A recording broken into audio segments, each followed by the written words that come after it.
Hello to whoever finds this journal. My days in Maryland have been rewarding as they are troublesome, and as often dangerous. I have spent the last 6 years assembling my notes in hopes the knowledge I have gained over the time spent in this world to bring good fortune to whoever finds this, and to help them get a better understanding of the world they are about to enter. My intent is to create a compendium of how the world works, what it has to offer, and how you can survive and prosper. There are times I feel my work will only serve more confusion about what I found, but I also felt it necessary to compose my ideas and experience to illuminate a path to those who wish to explore. Contained within are recipes, survival tips, warnings, and more, all in an effort to promote safe travels and an overall awareness of the world you are entering. There will be times when you will be tested in ways this compendium can neither prepare you for or help you from. Your choices as a player and a guild may lead to swift and unprecedented consequences. I believe this to be the ultimate guide for survival and success. Welcome to Mortal Online 2. Hello mortals and welcome. I'm Bravado and today we are going to talk about building a house and construction. This should be a fairly quick guide as there's not much to it. You really only need 2 skills and material lore isn't important this time. If you are building a house for the first time, you will want the engineering skill, or find a friend that has the engineering skill, possibly even advanced engineering if you plan on building siege equipment. The Common Librarian sells both of these books and can be found in every town. The great thing about this game and any sandbox game with territory control and landowning is that you can make money in many different ways. Like in the first game, you could even make money becoming an author, and the GMs would publish your books in the local library for other players to buy. But this also includes flipping houses and real estate. Building a house in a prime location is key to be successful at this, even if you are only building a house for yourself. You want to look for locations that benefit your craft or your guild or your client's needs. Having a prime property around prime resources that you can't get around in your local area, and having a safe place to log out after a long day of farming is a very nice luxury that only a true fan of the game can appreciate, and oftenly afford. Places people are always interested in owning a home in is the jungle for mining, taming, hunting, and gathering, and fishing. The northern mountains mostly for mining and taming, or to have a cheeky outpost for dungeon running. The top of the northeast of the map, for previously stated reasons, there's dungeons up there, there's mines, and people also kind of place outposts to launch attacks from or to take safe haven in. So, if I were still a bowcrafter, I would want my house near Faberdom, in the Colored Forest, where there's plentiful dapplewood and animal materials like dense crepite, malarium, amalgee. But now that I'm a refiner and a weapon crafter, I'd want to place my house in the jungle, where it's easy to hide and escape. It has plentiful resources such as calyx and satyrs for my weapon handles, and the money that's there with fishing and gathering. When you place a house, you can also include crafting tables and furniture, also extra walls to make it harder to reach areas, or to create choke points in case someone sneaks in behind you. To have a priest or a stable or anything like that, any other structure, you must be guilded or create a guild. Then place a guild stone on the property. This allows you to place a chancery, which will then allow you to pay taxes on the different territory structures that you are looking to place. Some of these might be a foundry to break down rocks, or different stores like the grocery vendor, equipment vendor, gear vendor, or even a magic shop. You can also build a barracks to let the property stay guarded around the clock, but be aware, this will cost you prominence and gold. Prominence is the glory you gain from killing mobs and the glory your guild gains as a whole, and it's treated like a secondary currency. The more property you have, the more you will be paying in taxes for gold, and the more prominence will also be spent to go toward keeping upkeep on all these structures. Typical tax for a single house is not expensive at all. A few silver a day, 10 gold should cover you for a week or two, but if a keep guild adjusts their taxes higher or lower, this amount will adjust to the taxes that they are adjusted to. Okay, so we're here at Meduli, and we are outside the house vendor. You can notice it because it has a nice little home for a sign. It's right up the road from the bank. Every town has a house vendor. So in here, you will find 4 vendors. This is your artisan architect, This is for TC structures like the Alchemist, Culinarium, Smithy, Butchery, stuff like that. The military has your guard towers, your barracks, your alert towers. Your town architect has like your chancery that you'll need to pay your taxes. It'll have banks, priest, your general store and stables, librarian, supply house. So a supply house is like you literally move supplies in and out of the village to fund your shops. It's really not important for this guide. If you want me to make a TC guide, let me know. But if you're in a guild or starting a guild, chances are you probably already know about those. But the house vendors is what we're here to talk about. So there's a small house, a medium house, and a stronghold. What's the difference between all these besides a stronghold costing 2,500 gold? The small house has less hit points than a medium house, has less rooms, but takes less material to build.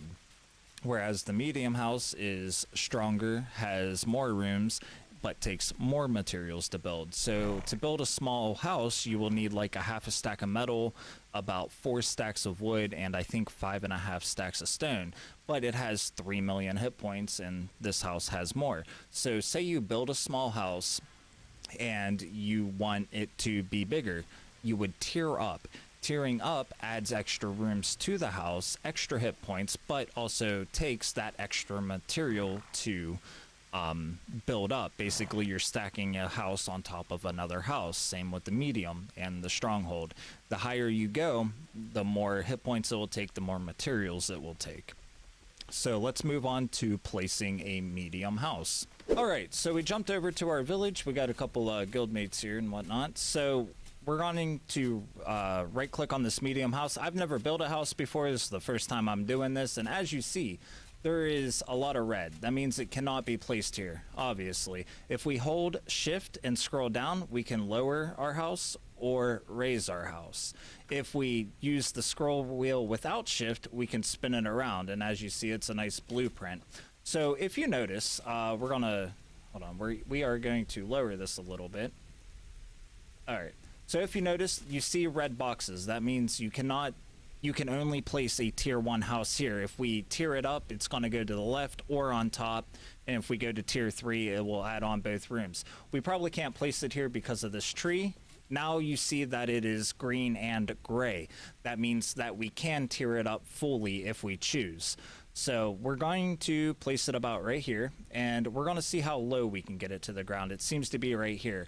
So if that blue line that is going around it, that is the foundation level that shows that how close to the ground it's going to be, how tall you want to make it. And you can go all the way up or all the way down, but I like to keep it, you know, kind of as much flush to the ground as I can. Now we are going to hold R for the object's location. Now we can walk around the entire building, see if it's what we want or what we like. And if we don't like it, we just it says left click. So now we're back into here. So we can scroll to rotate again, or we can adjust our placement. But as you see, I can't throw it around, right? It's not really moving around too much. So we got to make sure that it's where we want it. If we did want to readjust or move it around somewhere else, we simply just right click the deed and start over. So as you notice also that it is following my mouse cursor. So yeah, that's a thing. So we're gonna place it about right here. It's not gonna be an exact science of where we want it, but as long as we can tier it up to tier 3, it should be good enough. So we're gonna hold R, and then we're going to confirm the placement. Now that it's confirmed, the boxes disappear, but we know that it can be in a tier 3 area. So we walk up to this little placard here, and now we have resources. So you see the structure is a house. I own the house. It has 0 defense. The upkeep, it comes with 3 silver apparently. Paid upkeep's 10. So we got about 3 hours to do this. We can rename, we can set a password, we can even transfer this to another player if we choose to. Houses are connected to your account as well. So if you wanted to re-roll your character, or if you have a second character, then the house is shared across the account. We can also demolish if we choose. So we are going to name our house something fraternity. So I'm thinking Chada Omega because, you know, I'm a Omega Chad. So all right, we're going to confirm the name there. Now we got resources to worry about. We need the health. It has 4 million hit points. The wood, we need 6 stacks of wood, 8.25 stacks of stone. So 8 stacks plus an extra 2,500 stone. And we need 75 kilograms of metal, which translates to 7,500 kilograms. So let's go pull that out of my bank. And we need a pickaxe as well. Now, when you build, I don't think the durability lowers on the pickaxe, but just bring a couple just in case. I'm not 100% sure. I'm sure we can confirm it in this recording. I'm gonna see if I can get a little help. So the first thing we're going to do is call our horse over because he's outside. I didn't want him to block the bank. Open his bag. Now we have our wood. It's going to take multiple trips to do the wood, so I'll probably just fast forward through all this. There it sits, Chada Omega. I miscapitalized the M. It's Omega now. All right, here we go. So we're going to drag it into this little box here and hit add resource. Or we can right click it into our inventory and then just right click it into here. As you see, the wood is going up. Somebody added a little bit of stone. It looks like we need 1 more stack of wood and a couple stacks of stone.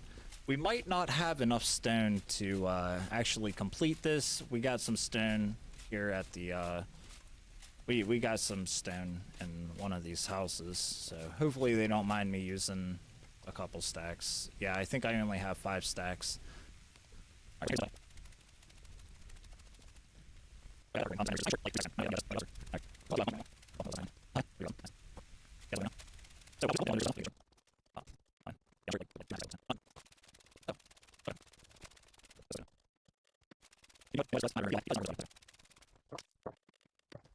Okay, so now we're going to go over to our upkeep window and we are going to place money inside of it. This is you don't need a chancery, as I said earlier in the video. You don't need a chancery to pay taxes on your house, but if you were to put in a guildstone and put in a stable or a priest, then you'll need a chancery to pay taxes on other structures. So we're going to put in 10 gold, and that's going to give us about 2 weeks, 14 days before we have to pay more taxes.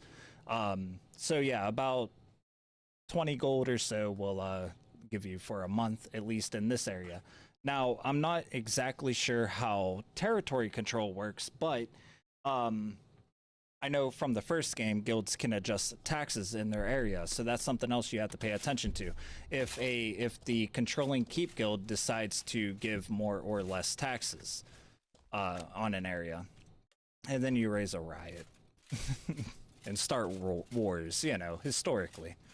So yeah, now I'm gonna basically build this naked, so we're gonna have a jump cut here. So now that we got our stuff safely stashed in the bank and extra pickaxes, it's time to stand here and build. Our pickaxe has 41 durability, and durability does go down while you build, so that's cool. So we're just going to stand here. Every house comes with its own personal house chest, and when this house is finished, you'll see that we can add chests, tables, decorations, stuff like that. So we just pick a spot and start building.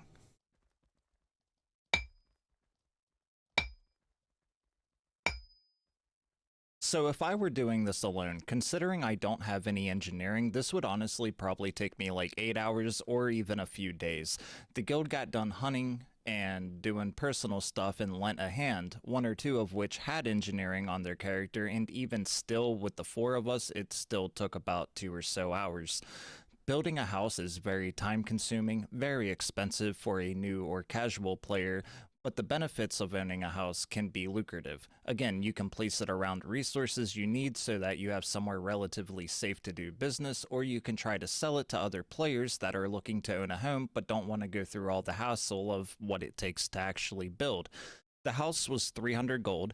I mined the rock and made the metal, but because I didn't have any botany, I had to buy the wood, which ran me another 300 to 400 gold. You can find house decorations through random drops on bandits and other mobs and in chests and lootables, but crafting tables you have to buy elsewhere, be it on the player broker or the workbench vendor in Morinker or Tindrum. All in all, my final thoughts for this guide are if you are wanting to build houses for yourself or to sell to other players, keep in mind the location of what and who are around you, the time investment it takes to build, and the financial burden it can inflict on your coffers. I hope this guide was helpful. Important links are down below. As always, I'll pin the most helpful comment. We are getting close to 1K subs, so if you would, please, and thank you for watching.